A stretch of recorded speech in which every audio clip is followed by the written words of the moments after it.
The following contains descriptions of physical violence, sexual violence, and graphic descriptions of autopsies.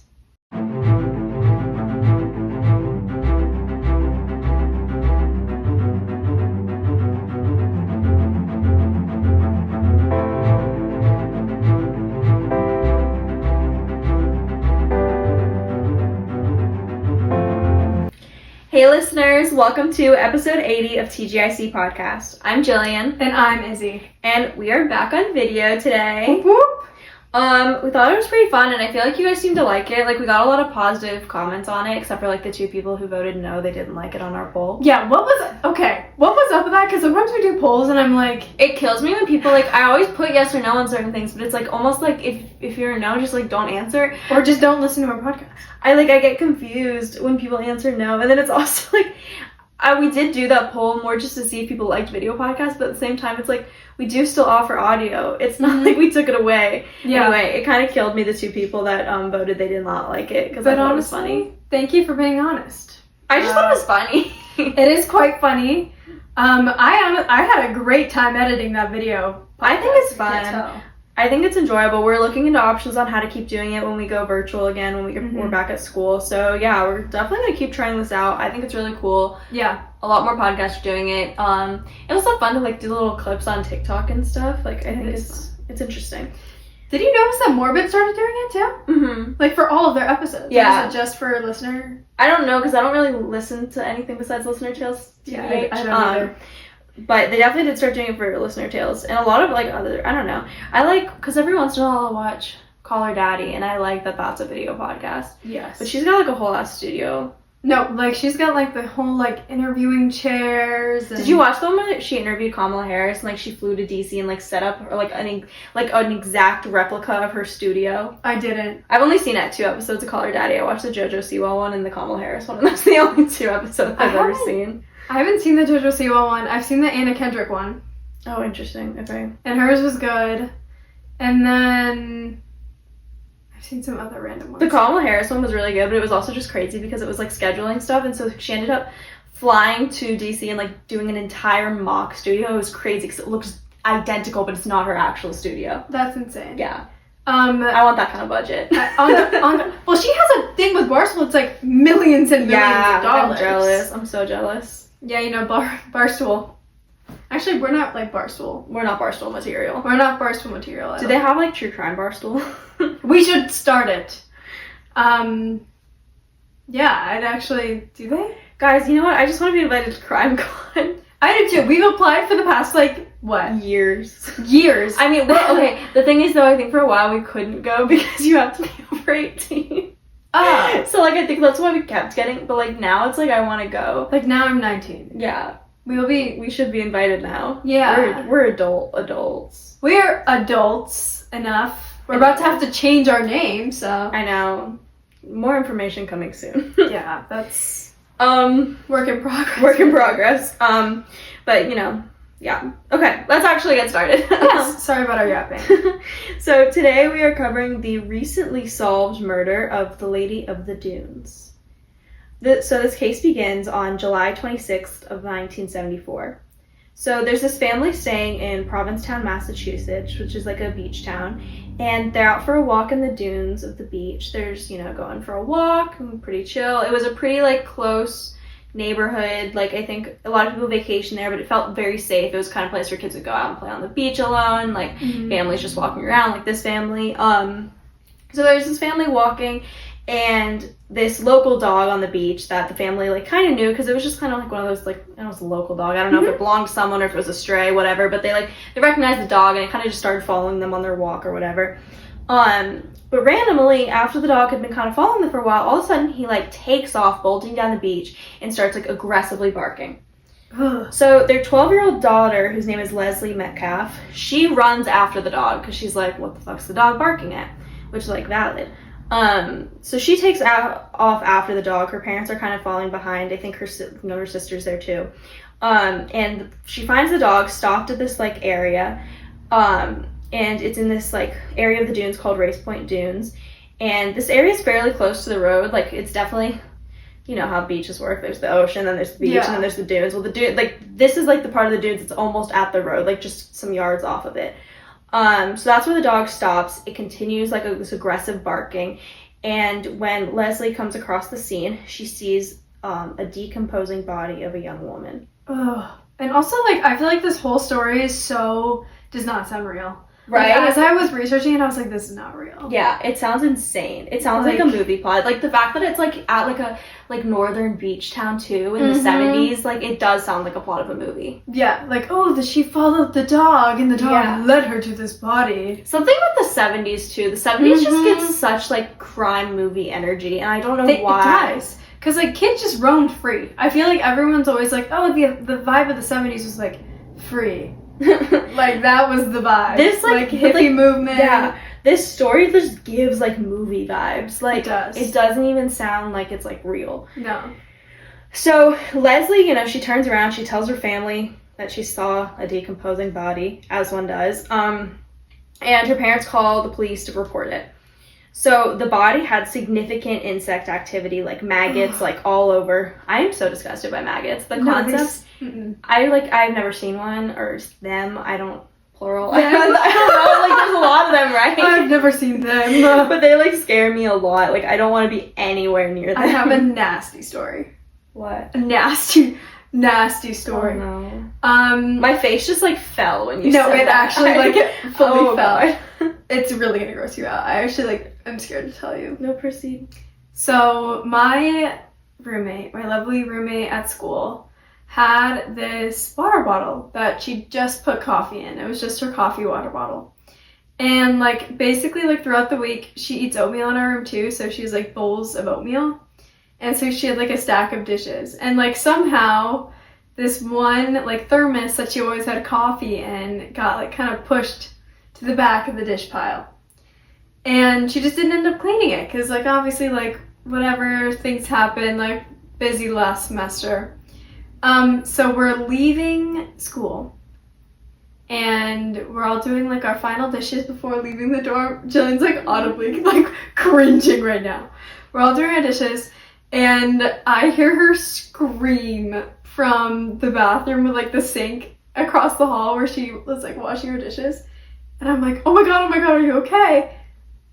She had opened her cup that had coffee with creamer in it, sitting there for like months at this point, had maggots. How the fuck did they even get in there though? It had like so it was like an Awala, it wasn't like an Awala water bottle, it was like the ones that look kind of like a Stanley dupe. Yeah. And it didn't have a straw in it anymore, so it had like a hole.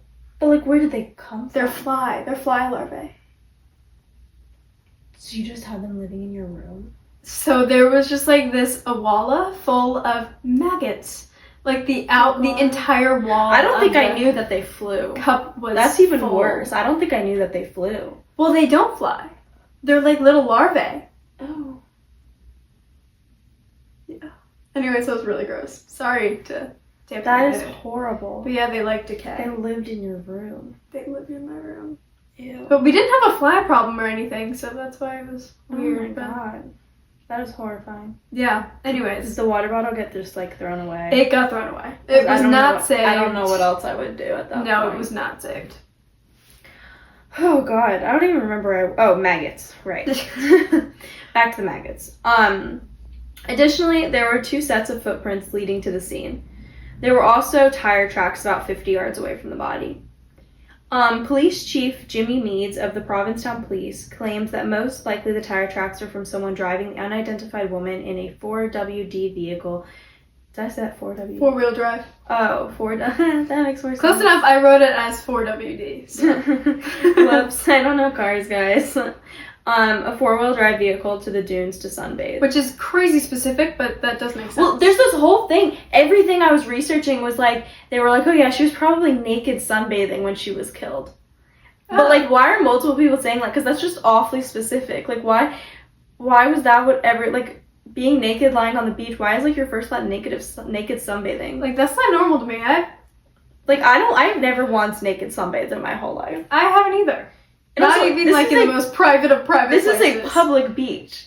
Like, I don't care if you're in the dunes. It is a public bound. It was the 70s. Yeah, it was the 70s, guys. It was just the 70s. It's fine. It's just the 70s. Everyone naked sunbathed all the time. Yeah. So the victim, who is later nicknamed the Lady of the Dunes, she is found naked and lying face down on a beach blanket. There was a blue bandana and Wrangler jeans underneath her head. This is what makes me think, because people were like, oh, she was naked sunbathing. I feel like she was sleeping. Yeah. No, that actually totally makes sense. Because why, if you had like, if like you had clothes underneath your pillow, or like your head like a pillow. Yeah. Like that made perfect sense to me, but everyone's like naked sunbathing. Girl's taking a nap. Like, I don't know. But taking a nap naked? I don't know, maybe. I don't know what she's doing. Well, No, she could have been she could have been undressed or something after, like, she True. you know, she could have been camping. I don't know. Yeah. That's true. Or maybe she was in like a bathing suit and something happened. Yeah. I don't know. She had long red or auburn hair that was tied in a ponytail with a gold elastic at the time of her death, and her toenails were painted pink. There were no signs of a struggle at the scene, which suggests that she was asleep or knew her killer. It is also suspected that she was killed 2 to 3 weeks prior to being discovered by Leslie Metcalf, which is insane. Which obviously like explains the maggots, but oh my god, 2 to 3 weeks. 2 to 3 weeks and no one found it. Like, that's where like definitely other people saw this woman before and like didn't call it in. Yeah, and like on a public beach. Yeah, like again, and, like even if you're in the dunes, like, but also there's like, if this dog found her, how, like, did other dogs encounter her? Yeah, and this is really graphic, but like, you know, the smell of decay. Yeah, no, that's probably like overwhelming. Definitely, in like the summer. They were saying, like, the family who called it and said like the smell was really overwhelming, but then also, they were talking about this in Morbid because they're from Massachusetts. I've never been to Massachusetts, so I don't know. But they were saying that like the beaches there do often smell like red tide, so the smell of decomposing body, like they're like, as if that's like an indicator of like what the smell of like their ocean smells so bad that no one may have differentiated the two smells. That makes sense. That's like when we were talking about the solder children and like how the smell of decay versus the smell of like burning electric and plastic. Yeah, exactly. Like you wouldn't know. Like you wouldn't know. Red tide stinks. I once went to a beach for fall break and it was like the red tide was so bad. Yeah. Like it stinks. Like it's really gross. I could not sit on the beach because it was so smelly. Because it just smells like fish. Yeah, it's rotten fish. Like dead fish. It's awful. But yeah, it was suspected that she's there for 2 to 3 weeks, which totally makes me think other people saw her and just didn't report this. Yeah. Which is nuts because she is like, you'll see later how she was brutally killed. Like, and this is not even like people just probably saw her and were like, oh, she's sleeping. Yeah, it's like... It looked like a crime scene. Yeah. After further investigation, police determined that she was approximately 5 feet 6 inches tall and had an athletic build. She also had expensive dental work valued between $5,000 to $10,000. That's so much money, especially back then. Yeah, well, exactly. It's so much money. So, like, who paid for her dental work? And then that's where, like, people start to get confused because this woman is not identified for so many years, but it's like she was clearly well taken care of. There's a lot of indicators, like expensive dental work. The fact that her toenails were painted. Yeah. Like, that's such, like, a, like, self-care kind of activity. Like, I don't know. Like, I just feel like you don't paint your toenails if you're, like, you know, on the run or, like, yeah, like, you know what I mean? Like, you have something if you paint your... Like, no, there's something there. Like, totally yeah. makes sense to me. Like, I only paint my toenails if I'm, like, if my toes will be seen. Yeah, or, like, if I want to make myself feel pretty. Yeah, exactly. And that's such a dumb thing, but it's like... But, like, if you're, like, not... I don't know. Like, there's reason behind painting toenails. Yeah. I don't know. You're not just gonna do it... Yeah, there's something there with that. Yeah. Yeah. You guys get it. Yeah. And then also this, like, expensive dental work. Like, clearly someone must have paid for this. Like, but several of her teeth had also been removed, so, like, allegedly by her killer. The unique set of dental work was sent to dentists statewide in Massachusetts, and it was also published in multiple dental journals, but nobody, like, claimed doing this work.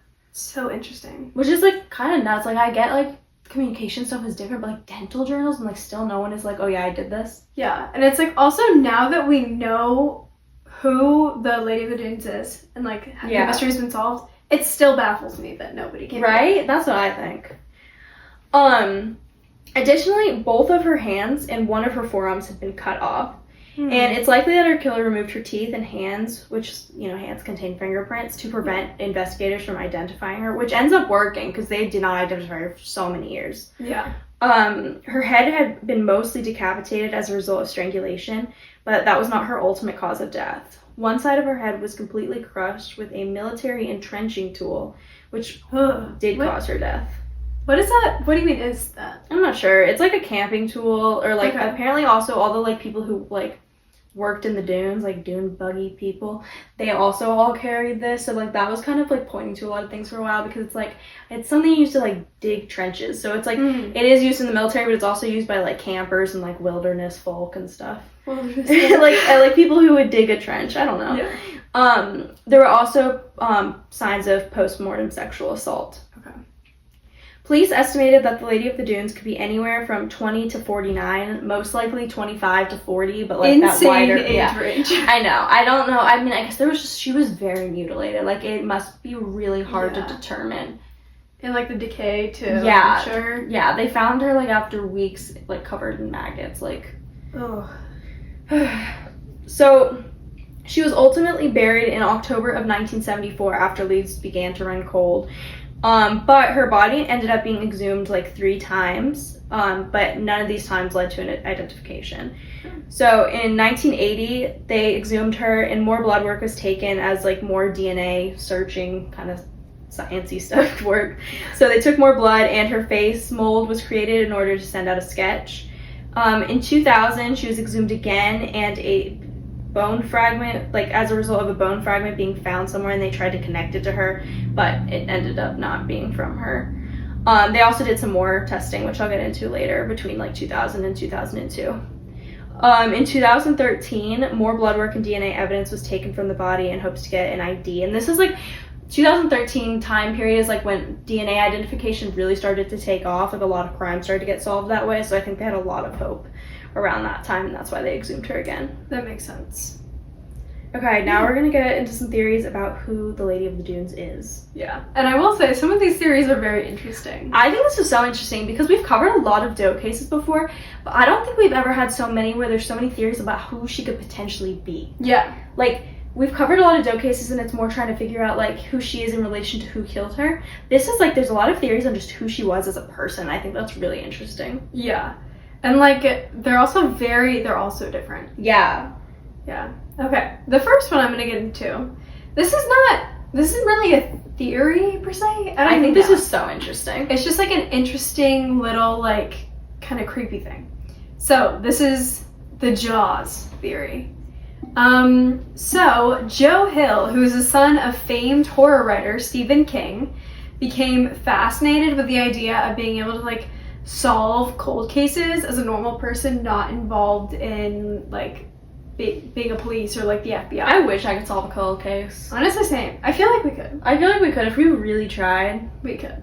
We really Hey, could. maybe that's the next big project that TGIC undertakes. Anyways, so naturally, while he was watching the 1975 cult classic Jaws, he was really flabbergasted when he saw a familiar face on the screen. Not necessarily familiar because he recognized her, but familiar because he recognized her outfit. So, a woman with dark, long hair, a blue bandana, and jeans on, which apparently they look like Wrangler jeans, was standing in the foreground of the film during one of the scenes of the movie. So just like an extra. And did you watch the clip? I did watch the clip. Okay, yeah.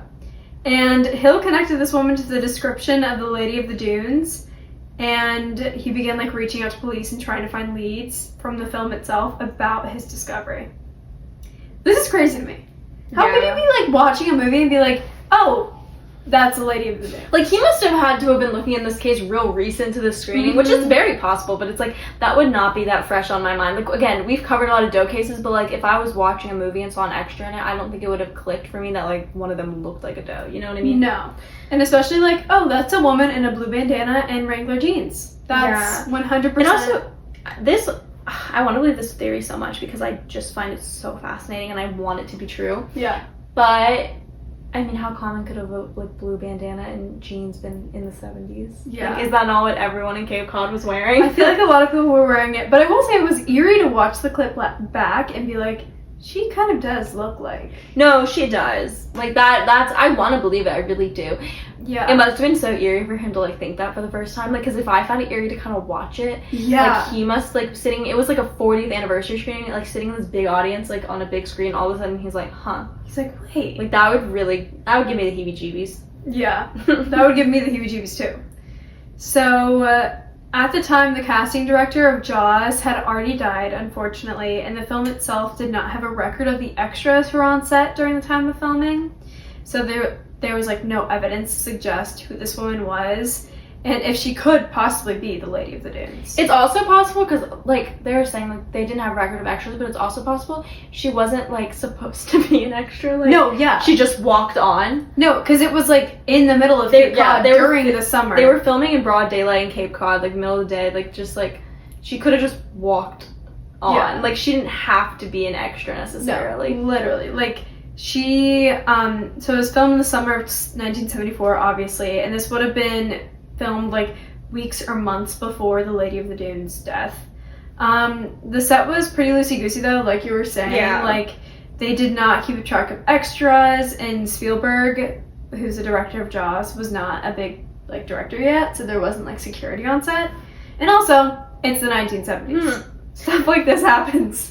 As someone who often. was an extra yourself, how do you, Yes. how do you feel that this could have happened?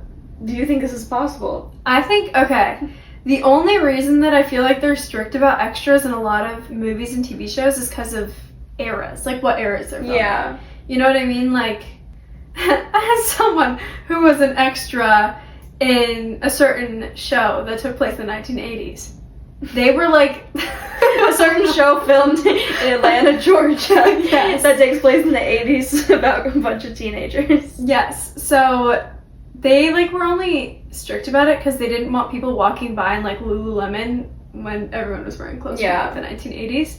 You know, I got denied. Really? Yeah, I applied, or my mom like applied me for it, and they didn't want me. They said I didn't look 80s enough. I got denied the second time I applied for it. Interesting. I know like multiple people that have been extras in it, and I don't know like so there's not like a common theme on like No. you guys look like. I just think I got denied. I don't think there was. No, like they probably just had too many people. No, they probably had too many kids with like dirty blonde hair. It's like it's not like because like they dyed people's hair, they cut people's hair, That's they permed nuts. people's Did hair. they really? Yeah, That's crazy. They didn't do anything to mine, but I guess I already looked 80s enough. So yeah, but I feel like they wouldn't like Jaws was set in the time period, so it's not like they cared. Yeah, and also like it was filmed on a beach town, and so like everyone walking around in the summer anyway in a beach town is going to be dressed like what they want. So like it's not like anything was messing up the scene. Exactly. Yeah. And like the only thing I do find weird about this is that it's not clear if the scene was filmed like the day or the days before she died.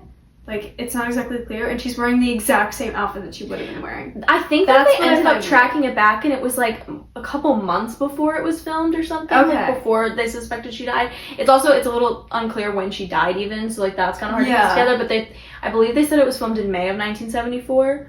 But then that's the thing. It was filmed far in advance. So what kind of coincidence is it that she's wearing the same outfit as an extra in Jaws and when she died? Yeah, that's true. Because then again, there's like not signs that she is like a transient or anything. Like, you know what I mean? Like, it's not like she like, it didn't seem like she was a person that was like traveling around or without a home or something. Like, because there's all these signs, like her toenails were painted, she had expensive dental work. Like, there's all these signs saying like she was like well cared for and all this. Like, she had a home, she was well nourished, whatever. So like, what kind of coincidence is it that she's wearing the exact same outfit for Jaws and the day she died? Outfit repeaters, man. I don't know.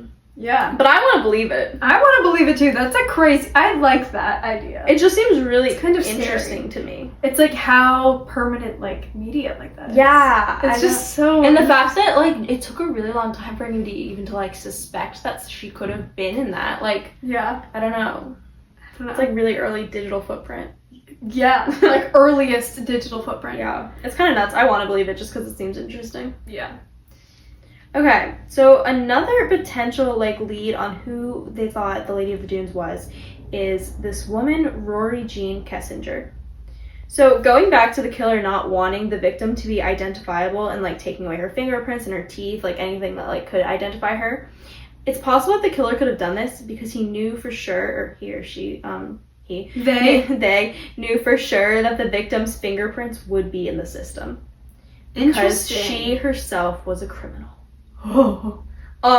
Basically, there's this woman named Rory Jean Kessinger. She was a criminal in the 1970s who was arrested for the murders of 2 police officers as a part of an organized crime group. There's some elaborate story, I don't remember it fully, but basically this woman, like, I think in a hospital, like, called the police and then somehow trapped him and took his gun and like killed 2 officers with his gun. Something roughly honestly like that. Badass. Like something roughly, like don't quote me on that story, but it's roughly similar to that. But basically she was arrested and booked for these 2 murders of 2 officers. Okay. And after like weeks after being booked for these crimes in May of 1973, she actually escapes Plymouth County Correctional Facility in Massachusetts with the help of a guard. So she escapes jail. Okay. She is never seen again after her escape. Dun, dun, dun. In the late 1980s, she was connected to the Lady of the Dunes case because she looked similar to the composite images and she escaped from a nearby area just a few months before the murder. But I guess it was like a year before the murder now that I'm looking at the dates.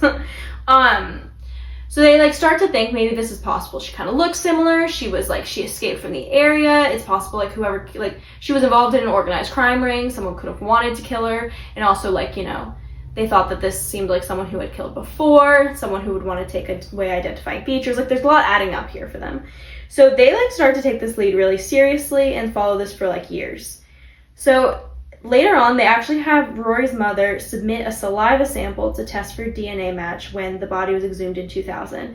So the initial test they do comes back inconclusive. They have no idea. They're starting to think that maybe this could be her, but they don't know for sure.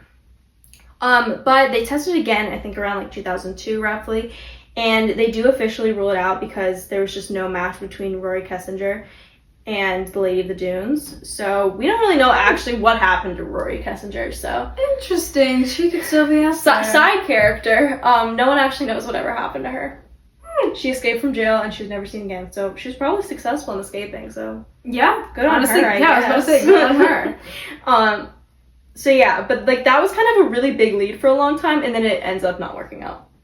To the point where, I mean, like they had Rory's mom submit DNA. It's kind of crazy, and then it just didn't work out. Yeah, especially in the 2000s when DNA stuff was pretty new. Like, yeah, I know, and it also just like I don't know. I feel like then I'm not sure. Obviously, I wasn't there, but I would feel like if DNA matching and stuff is newer, I'm surprised that they were willing to get saliva samples from people. Yeah, you know what I mean? I don't know. And to like hunt her down. Yeah, exactly. Like, yeah, I don't know.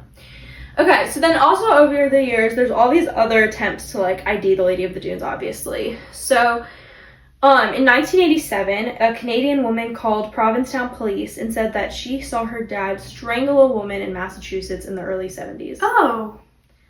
So they're like, oh my god, that's insane. Like I don't know, like yeah, that's insane. They're like, wow, this could be the Lady of the Dunes. So they go to Canada to talk to her. They could not locate her. Like they went to her address, she wasn't there. Oh. They tried to contact her, no response. Never heard from this woman again. She just basically went off the grid, which concerns me a little bit because was her father still alive? And yeah, you never know. Is know. This woman okay? Like this did lead me. I feel like I keep just going on like little like side tangents, like worried about other people. Rory Jean Kessinger, we don't know what happened to her. There's this Canadian one, we don't know what happened to her. Like things keep happening. Yeah. So there's that woman. Never heard from again. We don't know if that's a lead or what. Also in the late 80s, a woman called because she believed that the Lady of the Dunes could be her sister who had disappeared in Boston around 1974.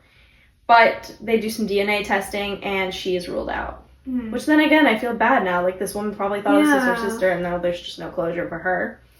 2 other women who went missing at that time, Frances Ewalt and Vic Lamberton, they were also not a match to the Lady of the Dunes. So they kept testing a lot of evidence, trying to find leads, but they just could not ID her.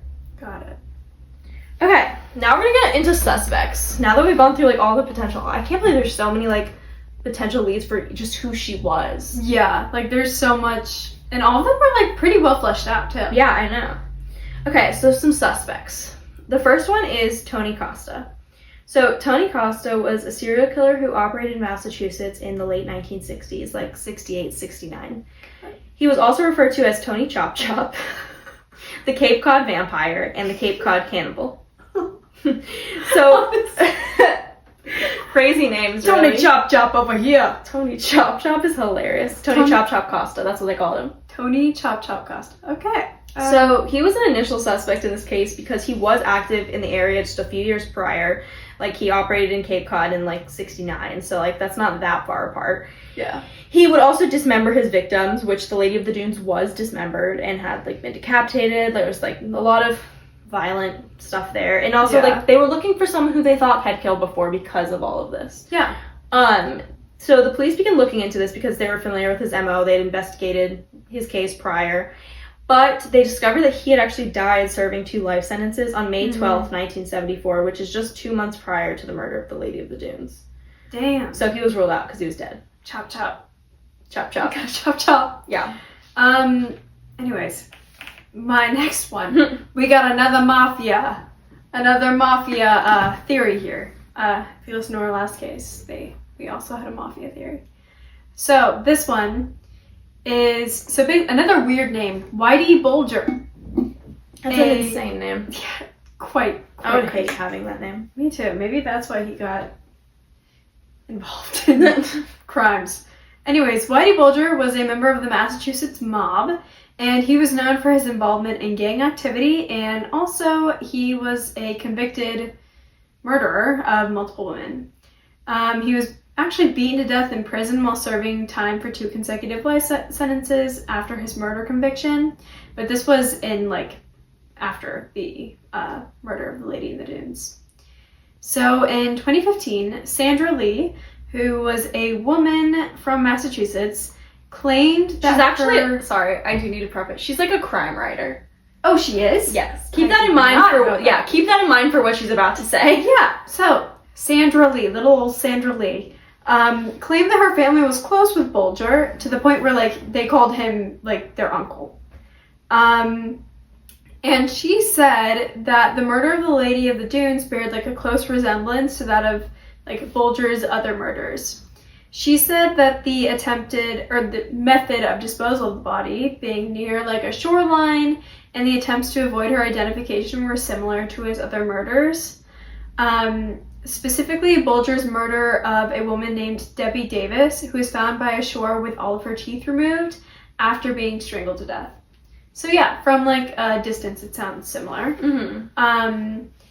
And up to this point, I feel like this theory is kind of plausible, but then it takes a bit of a turn. So Lee then started to claim that Bulger was in Cape Cod during the same summer that the woman was found. Not that crazy, but starts to get a little fishy. She then also stated that when she was a little girl, she actually was one of the first people to stumble upon the body of the Lady of the Dunes. She just didn't tell anyone. That's where she lost me. Especially as a crime writer, it just seems like she's trying to clout chase. Yeah. No, literally. Yeah, no, that's totally where she lost me. Because like I was saying earlier, it's totally plausible to me that other people could have encountered the Lady of the Dunes before Leslie Metcalf did. Yeah. However, the story is just too similar. It almost seems what is that thing in psychology? When you insert a memory. What is that called? It's not falsified memory, and it's not flashbulb memory. It's something with an R, I think. I don't know. I'm gonna do a quick Google search. It's really gonna bother me. Okay. Psych term. Hold on. I'm almost there. For inserted memory. I didn't even type that right. Memory implantation. I feel like that's not right because I know what you're talking about. Reproductive memory. Is that it? No, that's not. Okay, whatever. I'm just not gonna find it. But basically, it almost seems like she read Leslie Metcalf, her discovery, and implanted it as her own. Yeah, no, that makes sense. And also her falsifying this memory as when she was a kid, and now she's recounting this as an adult. It seems fake to me. Yeah, and it's not connecting in my brain. No, it just doesn't check out. Yeah. I'm sure other people did encounter the Lady of the Dunes and didn't report it. I just am not sure that Sandra Lee was one of them. Yeah, and because of this, like, I don't feel like Whitey Bulger is responsible, and I feel like the claims by Lee are most likely false. But I do think that it is possible that it was a mafia-related crime or a crime done by someone who is very experienced. It gives experience. Yes. Like the disposal of the Lady of the Dunes, like the attempts to avoid her identification and the location of her body, which was only a few blocks from a ranger station, tells me that the killer was like ballsy and experienced. Yeah, I agree. To be doing this in like broad public is like, I don't know. And does that mean that like the mafia or a gang was 100% affiliated? No. Does it point to the fact that our killer most likely knew what the fuck they were doing? Yeah. 100%. Yeah. Because, like, if you have never done that before, why would you think to, one, pull someone's teeth out? The, like, taking away fingerprints thing gets me. Yes. That's, like, when people, like, burn off their fingerprints. Like, there's, like, a lot of forethought involved in that. Like, it's not just to, like, mutilate the body. It's, like, to cover up the, like, identification. Exactly. Like, it's not just, like, careless mutilation. It's, like, intentional. Yeah. Exactly. Okay. So, the next suspect is Hayden Clark. So, Clark is a convicted serial killer who is in prison. He claimed that he's in prison at the time of these claims, by the way. So he claimed that in 1974, while staying with family in Cape Cod, he actually lured a woman to the dunes and killed her. He claims to have struck her in the head with like a fishing rod, like with the hard part of a fishing rod, like the end of it, the lure. I think that's what I don't know. Sorry, fishing people. The lure? The lure? I feel like you're not saying it right, but I don't think I'm saying it right either. Like when you lure a fish in? Like when you're luring a fish in? Why are you saying lure? Are you talking about like when you put bait on the end and it like catches? No, we're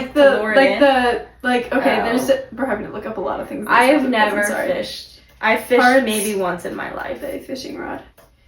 Because there's the rod and the reel. The reel. He claims that he hit someone with the reel. You're calling it a lure? No, because a lure is what you put on the end of a fishing rod and put in water. Sorry, not at all what I was talking. I was saying the wrong thing. Okay. So yeah, the reel. The end of it that's like big. And like he like put it on there with that? So he said that he struck her in the head with that. Oh. And that he removed her hands with a saw that he had retrieved from his truck, which explains the tire marks. Mm-hmm. And then proceeded to bury her hands in the sand in a different part of the beach after using her fingers for fish bait. Oh. Yeah. Well, obviously this was briefly looked into because it's just so gruesome and horrible and disgusting. It was actually determined to be a false statement because all of the details were mentioned and like published in the newspaper. Yeah. And also apparently he had a history of making false claims. So okay, it is interesting the part about like talking about like burying her hand somewhere else, because there is this point when investigators tried to talk to psychics I know to see if they knew anything, and like a psychic told them that her hands were buried like underneath some bar that had been there in Cape Cod, or not Cape Cod but Provincetown, and they went to go look and like they asked if they could go look, and they just cemented the basement.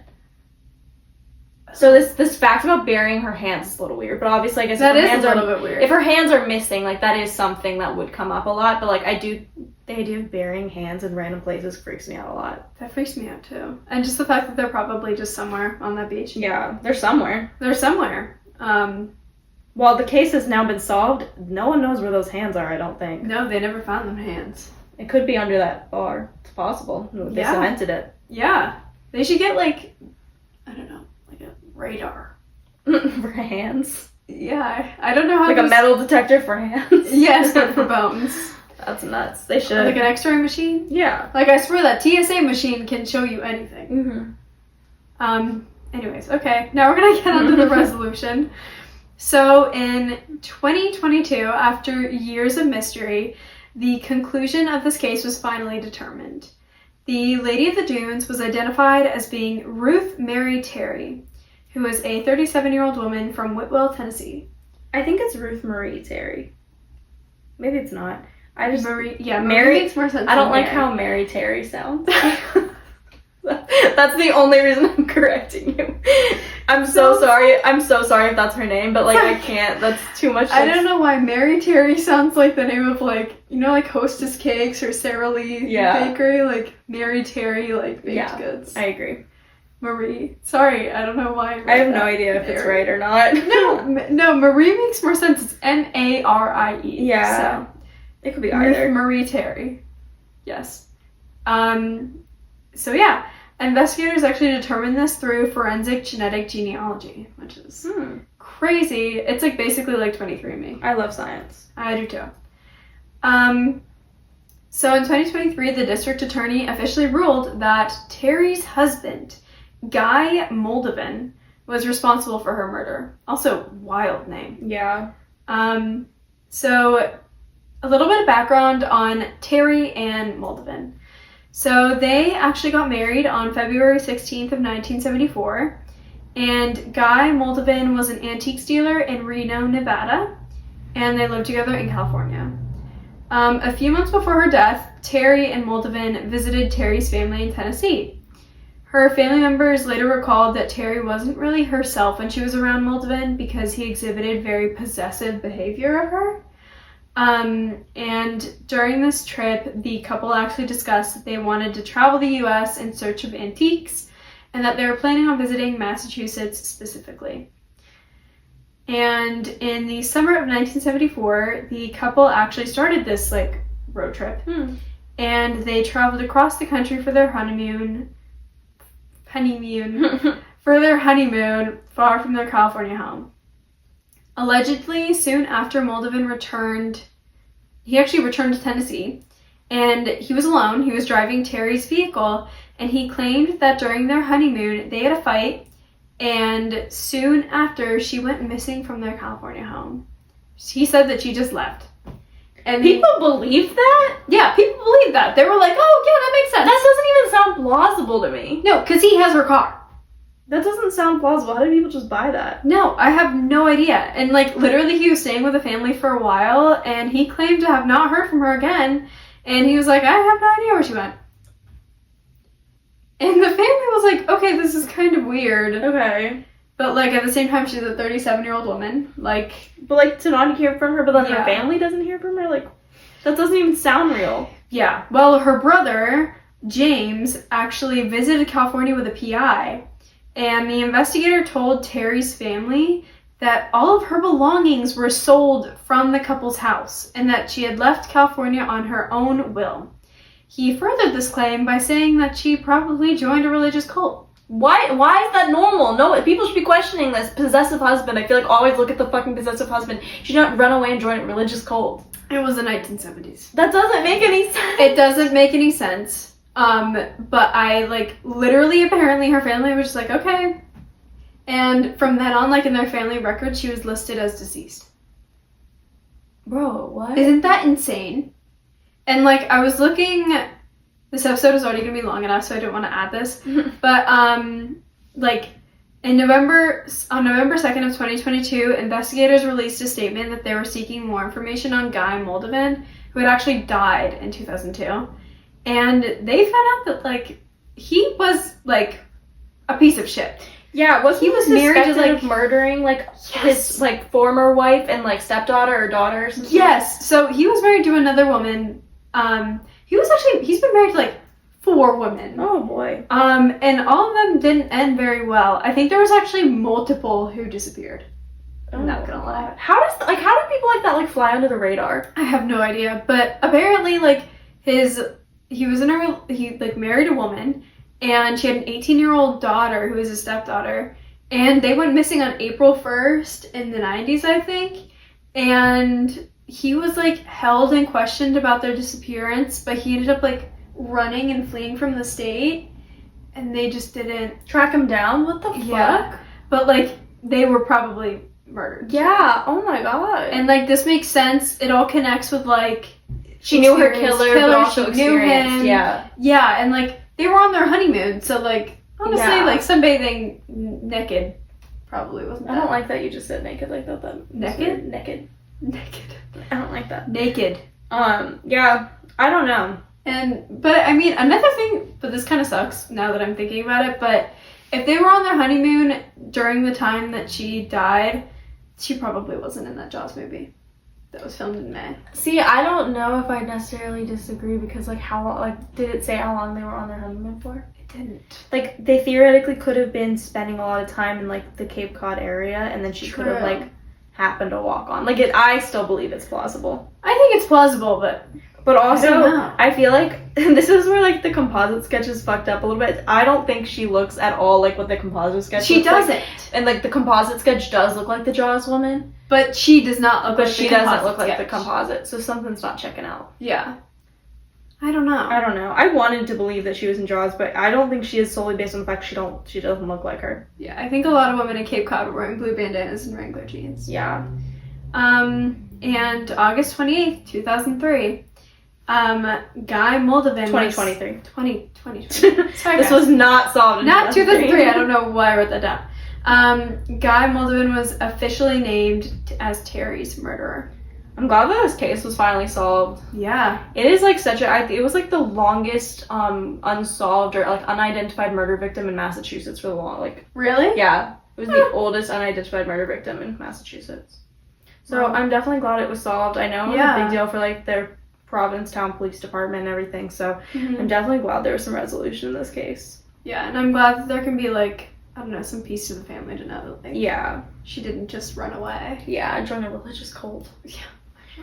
But yeah, this was the murder of the Lady of the Dunes, aka Ruth Marie Terry. Make sure to tune in next month for a new episode, and in the meantime, follow us on Instagram and TikTok at tgic.podcast. Bye!